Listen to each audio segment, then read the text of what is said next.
to get to the library, whereas these things that we're providing people can pick up and take home, there's more of that flexibility and, what time works for you. And, maybe you're not so able to get into the library. So somebody can pick it up for you and bring it home to you, and you've still got access to that. So I think it's been kind of eye-opening too, to learn, there's different ways that we can do these things and continue doing them as we bring back in-person programming when we get to the other end of this.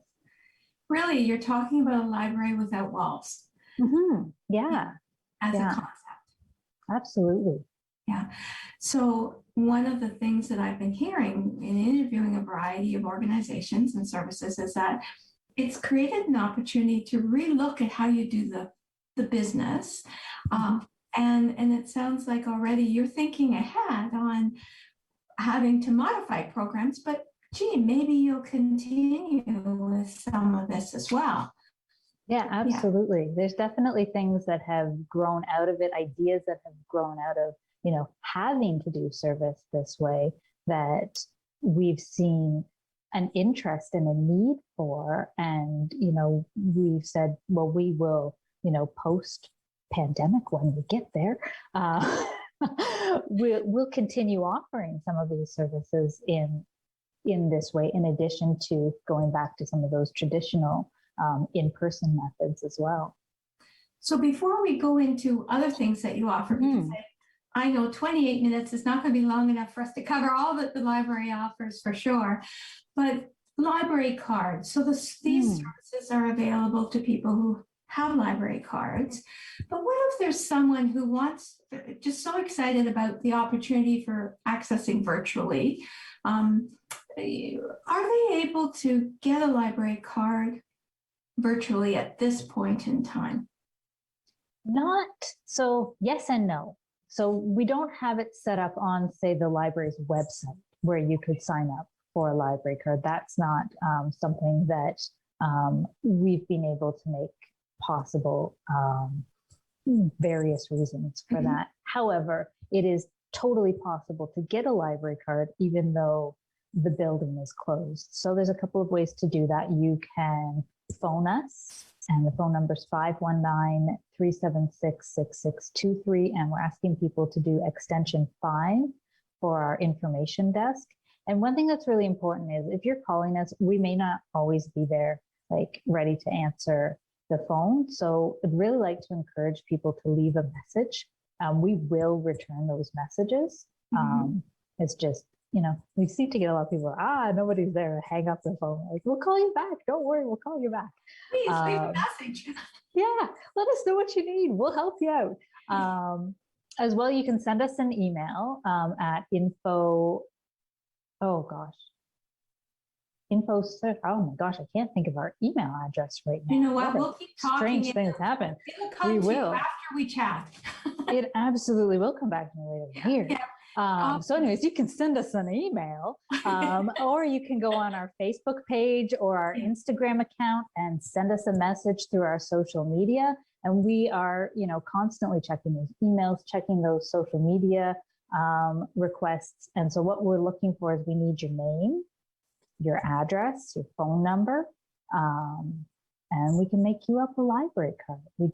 One of the restrictions we have is that folks need to live within our catchment area, which covers the city of Owen Sound, the municipality of Meaford, the municipality of Georgian Bluffs, and Holland Chatsworth. Yeah. And people who have a library card now, you're encouraging them to renew, correct? Absolutely. Yeah. One thing that I think maybe not everybody knows is that their card expires every year. So it just kind of turns off in our system, and we need you to follow up with us to make sure that we have the right phone number, the right address, all the right contact information for you. It takes a couple of minutes. You can send us an email too, and then we just renew that card for another year. And if the card does expire, it does block you from accessing some of those online services like, placing holds on materials or reading ebooks or e-magazines. Yeah. So, and I wanted to be sure to get that information about the library cards there. So the library has been really doing a lot. And you've been doing revealing smiles during the pandemic. So you've been actually making pins with the faces. Yes. So are you still doing that? We're absolutely still doing that. I know it's not in our most current newsletter, but it is still a service that's available if people are interested. So we've got like a 2-inch button maker, and we're all having to wear our masks when we're out and about, when we're at work, which of course, it's hard to tell sometimes if somebody's smiling at you. I say they can see with by the mask on in my eyes. That's what I think too. I always try to make my eyes go crinkly. I'm like, they're smiling. I saw I'm smiling. So, we kind of interact with people by our familiarity with their faces too. So we're saying, send us your photo and we can take that photo and we can turn it into one of those 2-inch buttons for you. So you can wear your button with your happy smiling face on it while you're at work having to keep your mask over half of your face. But I think it's a great idea. Now, so the staff has certainly had to transition to having programs online and also outside programs. What about library fines? What are you doing around the fines? We've actually suspended library fines since the start of the pandemic. Some of that's had to do with the fact that we need to quarantine materials on return. So it's kind of tricky to track the fines and everything with that. And also just, we know people are, struggling at this time. Some people maybe aren't working. Their jobs have been suspended and stuff like that. And so those library fines are an added challenge for people that they just don't really need right now. We thought, well, we can help out a bit with that too by just suspending that fining of overdue books for now. And you know what? It hasn't really resulted in things not coming back to us, which is great news. We've been doing that for almost a year now. We haven't been charging those overdue fines and things still come back. Excellent. That's excellent. Yeah. So I'm going through your newsletter and there's a few things that a lot of things caught my interest. Order seeds from the Seed Lending Library. Yes. You do more than books. We absolutely do more than books. So Seed Lending Library, normally by this time of year, we'd be completely out of seeds, but we do still have seeds left for a Seed Lending Library. So contacting our staff member, Carolyn, she can email you a up-to-date list of what seeds are available, and you can make your selections and they're, popped in your bag with your book requests. Wonderful. Yeah. Wonderful. It's something that just is something to look forward to as you're able to grow the seed, right? And with the Seed Lending Library too, one of the neat things about that is, so we're also trying to work with the community to have them save seeds and donate them to the Seed Lending Library at the end of the growing season. So, if you have plants that are growing in your garden, maybe you're growing some, peas or beans or squashes in your garden this summer, or, different kinds of flowers. At the end of the growing season, save and dry some of those seeds and bundle them up and donate them to the library. What's really great is having seeds that we know have grown in our local area, because we know that, that plant is almost like trained then for this growing environment. Yeah. And so there's a good chance that, the offspring of that plant will succeed again the following year in this, our local area. So you have Lego Club building challenges. Mm-hmm. So tell me a bit about that.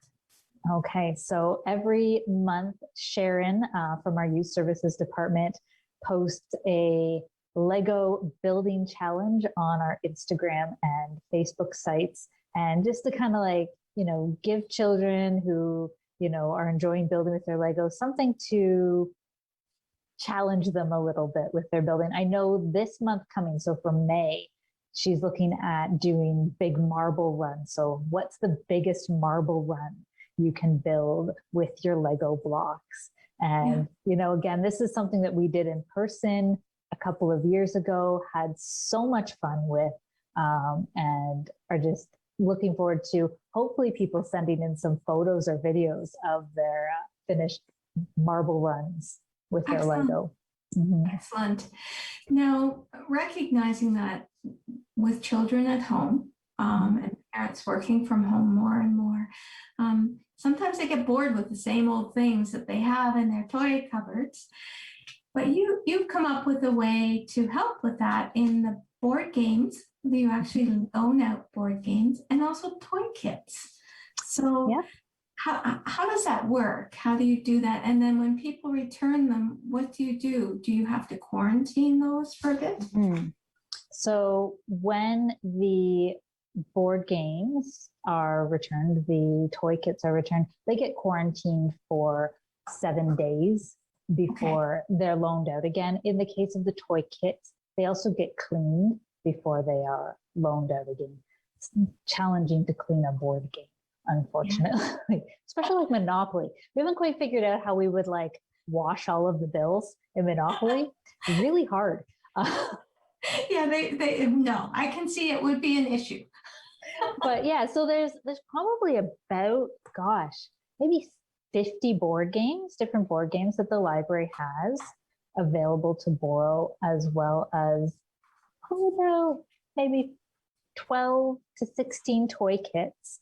And the toy kits are built around a theme, and they're really neat because what they're trying to do is encourage families to take the stories that are in the book. So there'll be 3 books and then a bunch of related toys and activities in the kit. So you take the book, and then how do you go beyond the story that you read in the book in terms of your play and your imaginative activities afterwards? How do you continue the conversation maybe about your child's interested in farming? So you read some books about, farm animals and tractors, and then can you, imagine your own farm and take out the tractor toy and the tractor or the farm animals and, play with those and write your own farm story afterwards. So it's just, bringing it beyond the books. A couple other neat things that we have. I brought them home with me. I'm going to see if I can do this one-handed. Let's see here. So one of the things that we've got that we loan are make-do kits. And so it's going to be maybe a little hard to tell from this. So these are like little screws, or little plastic screws. And then the kit comes with a saw and a screwdriver. And the saw's got this like little pointy bit on the end of it. And these are incredible. I love this so much. This is for building with cardboard. Really? So you've got like boxes around your house. And if you've been having to order stuff online, you've got boxes around your house. And then the saw is designed for cutting through cardboard and not hurting, little fingers or anything. And so you can cut your cardboard, and then the screws put the pieces together. You can build, a car or a boat or a house or animals or anything out of the cardboard. It's really fun. We like that one a lot. Creative way for sure. Mm-hmm. Anything else you want to show us before I ask you about the teen books? I did bring this little guy too, because again, our ozobots are in our newsletter too. And again, people might not really know what an ozobot is. So this is what an ozobot looks like. He's just a little tiny robot, and he is so much fun. You turn him on, and he gets a little lights, and the lights turn color. And what you do with this is you get some great big pieces of paper out, and they come with markers when we loan them out, and you draw paths and trails for them, and they follow the trails. Right. And then if you change the color of the marker that you're drawing with, the light on the top of the ozobot changes color to reflect the path that it's traveling along. Mm-hmm. And as well, if you happen to, have a tablet or a smartphone, you can also code, start to learn basic coding instructions to give the little ozobot instructions on where you want it to go and how you want it to act. Oh my goodness. Yeah, so there's like different levels of interaction with it, right? So for like really young kids, it's like drawing the paths and different colors and things. And as they get a bit older, it's that starting to learn the building blocks of coding language. Coding. That is amazing. That's amazing. So we've just got a couple of minutes, the teen books, because I know we've talked about young and we've talked about adult books, but we have a teen book club. Can you tell us a little bit about that? It's interesting that you say that, Carol. We don't actually have a teen book club at the moment. We have a teen advisory group, which is a group of awesome young people. We meet monthly and, we're trying to develop some ideas of things that we can do with youth, especially as we're having to stay distanced. And one of the things that we just talked about at our meeting on Tuesday night, so our last meeting was Tuesday night, we've decided with the group, we're going to try a teen book club over the summer. So you must have gotten some sort of psychic message about that. So we're going to put that in our June newsletter. And we're going to ask people to register, suggest a book that they'd like to read. Then we'll have the students who registered vote on which books they're going to read over the summer. And we'll try it in July and August, see how it goes. Wow. Stay tuned. There's more to come. I can't believe our time is up, and your arm has done a great job holding that phone. It's very stable. I want to thank you very much for being on the program. And I want to thank our viewing audience as well for learning more about programs, services, and resources available to you and to your family. Please take care and stay safe. Thank you.